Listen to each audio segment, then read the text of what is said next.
আসসালামু আলাইকুম। ইরানের বিক্ষোভকারীদের যে বার্তা দিলেন ট্রাম্প, শেষ পর্যন্ত ইরান এবং যুক্তরাষ্ট্রের মাঝে যুদ্ধ বেঁধে যাওয়ার সম্ভাবনা খুবই বেশি। আজকে ট্রাম্প যে ইঙ্গিত দিয়েছেন তাতে বোঝা যাচ্ছে যুদ্ধের দিকে শেষ পর্যন্ত যাবে, কারণ ইরানও কোনো ছেড়ে দিবে না।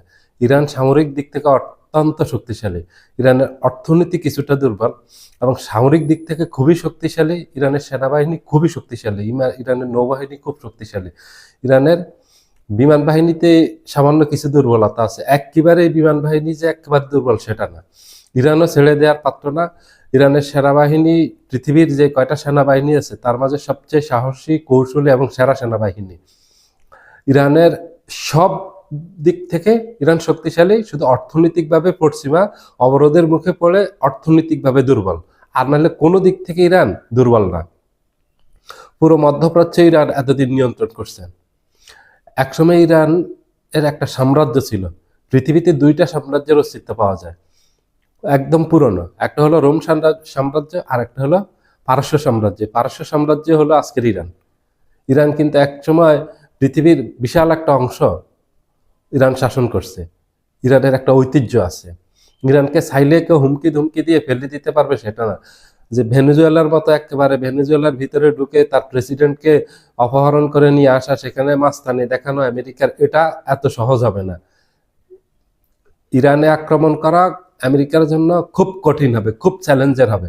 এটা আমেরিকার যেই রাজনৈতিক বিশেষজ্ঞ আছে এবং সামরিক বিশেষজ্ঞ আছে, তারা ডোনাল্ড ট্রাম্পকে জানিয়ে দিয়েছেন আমেরিকা যদি ইরানে হামলা করে তাহলে কি ধরনের পরিস্থিতির মুখোমুখি হতে পারে এবং ব্যর্থ হলে আমেরিকার কি পরিণতি ভোগ করতে হতে পারে এবং মধ্যপ্রাচ্যের মানচিত্রের কি পরিবর্তন ঘটতে পারে। ইরান যুদ্ধ শুধু সাধারণ একটা যুদ্ধ হবে না যে ইরান দখল করা। ইরান যুদ্ধ হবে খুব কঠিন, মধ্যপ্রাচ্যের মানচিত্রের পরিবর্তন আসতে পারে, এমনকি বিশ্বের রাজনীতির বিশাল পরিবর্তন আসতে পারে ইরান যুদ্ধটা। ইরান কোনো সাধারণ, কোনো সহজ কোনো দেশ না যে এখানে চাইলে হস্তক্ষেপ করতে পারবে। কারণ ইরান জানিয়ে দিয়েছে কূটনৈতিকভাবে তারা আলোচনা করতে রাজি আমেরিকার সাথে কি সমস্যা নিয়ে। আর ইরানে যেটা সমস্যা চলতেছে সেটা হলো ইরানের আভ্যন্তরীণ সমস্যা। সেটাতে আমেরিকা কেন হস্তক্ষেপ করবে, সেখানে ইসরায়েল কেন হস্তক্ষেপ করবে, সেখানে পশ্চিমা দেশগুলি কেন হস্তক্ষেপ করবে ইরানের আভ্যন্তরীণ ব্যাপারে। এই ইরানের আজকে যে সমস্যা, যে বিক্ষোভ চলতেছে, এটার জন্য তো পশ্চিমারা দায়ী। পশ্চিমারা অন্যায়ভাবে ইরানের এই অর্থনীতির উপর অনেকগুলি স্যাংশন দিয়েছে, বাণিজ্যের উপর অনেকগুলি স্যাংশন আছে, ইরানের তেল বিক্রির উপর অনেকগুলো স্যাংশন আছে।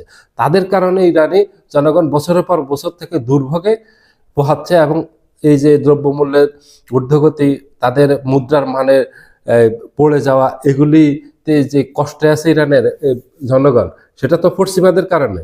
এর জন্য তো পশ্চিমারা দেয়, এটা তো ইরান সরকার দেয় না। ইরান সরকার তেল বিক্রি করতে পারতেছে না, তাদের বাণিজ্য যেগুলি আছে বিশ্বের সাথে সেগুলি করতে পারতেছে না, দিচ্ছে না। এই জন্য সেখানে এই দ্রব্যমূল্যের দাম বেড়ে গেছে এবং তাদের মুদ্রার দর পতন ঘটছে। ইরান যে এখন পর্যন্ত টিকে আছে, আমেরিকা পুরো ইউরোপকে মোকাবিলা করে, ইসরায়েলকে মোকাবিলা করে, এটা তো বিশাল একটা অর্জন ইরানের। এটাকে ছাড়টাখানি কথা না। বছরের পর বছর এইভাবে ইরান একটা দেশ, আর ইরান মোকাবিলা করতেছে 50টার মতো দেশকে একা। যেখানে আমেরিকা আছে, ইসরায়েল আছে, ইংল্যান্ড আছে, ফ্রান্স আছে, জার্মানি আছে, হল্যান্ড আছে, হল্যান্ড আছে, ডেনমার্ক আছে, সুইডেন আছে, ইউরোপের প্রায় সবগুলি দেশ ইরানের বিরুদ্ধে। কানাডা, আমেরিকা, ইসরায়েল, এগুলি ইরানের বিরুদ্ধে। এদিকে দক্ষিণ কোরিয়া, এশিয়ার দক্ষিণ কোরিয়া, জাপান ইরানের বিরুদ্ধে। এই দেশগুলোকে মোকাবিলা করে আজকে 45 বছর ইরান টিকে আছে, ইরানের শাসন ব্যবস্থা টিকে আছে। ইরানের সমস্যা, তাদের ওই যে খনিজ সম্পদ আছে, তাদের ব্যাপক খনিজ সম্পদ আছে, বিশাল খনির ভান্ডার আছে। অনেকে শুধু তেল আর গ্যাস সম্পর্কে জানেন। তেল গ্যাসের বাহিরে তাদের অনেক ধরনের খনিজ সম্পদ আছে। স্বর্ণের খনিজ সম্পদ আছে, বিশাল মজুদ আছে স্বর্ণের, হীরার মজুদ আছে, আকরিক লোহার মজুদ আছে, আরো অনেক ধরনের খনিজ সম্পদ আছে তেল গ্যাসের বাহিরে। এগুলি লুণ্ঠন করার জন্য পশ্চিমারা নতুন পায়তারা করতেছে।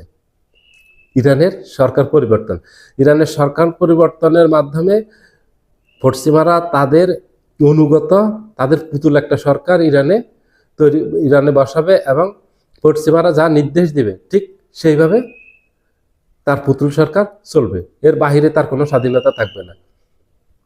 রাজা শাহ পাহলভীর ছেলে যুবরাজ রাজা শাহকে বসানোর পায়তারা করতেছে।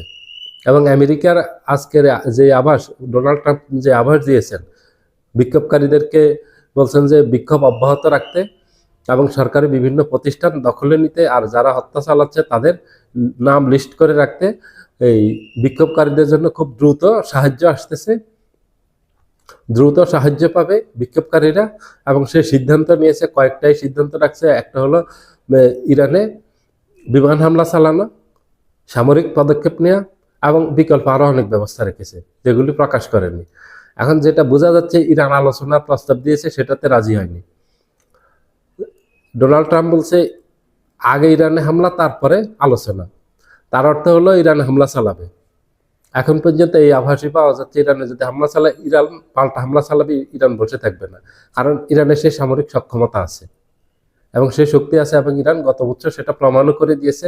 গত বছর যখন ইরান ইসরায়েল যুদ্ধের সময় আমেরিকা ইরানে হামলা চালায়, তখন ইরান পাল্টা হামলা হিসাবে এই কাতারে আমেরিকার এই সামরিক ঘাঁটিতে হামলা চালিয়েছে। ইরান মধ্যপ্রাচ্যে যতগুলি ঘাঁটি আছে সামরিক ঘাঁটি আমেরিকার, সবগুলিতে হামলা চালাবে। ইরান একটাও ছাড় দেবে না, বিন্দুমাত্র ছাড় ইরান দিবে না। সবাই ভালো থাকবেন, আল্লাহ হাফেজ।